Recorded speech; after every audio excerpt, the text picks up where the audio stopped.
You ask Tiger to solve. This deals with linear equations with one unknown. The final result is x equals 6. Let's solve it step by step. Group all x terms on the left side of the equation. Add 2x to both sides. Group like terms. Simplify the arithmetic. Group like terms.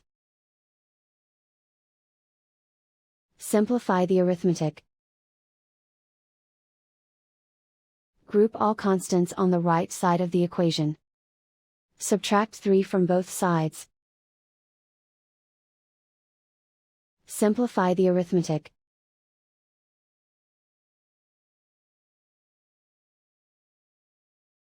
Isolate the x.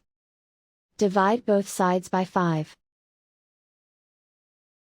Simplify the fraction. Find the greatest common factor of the numerator and denominator. Factor out and cancel the greatest common factor. And so the final result is x equals 6.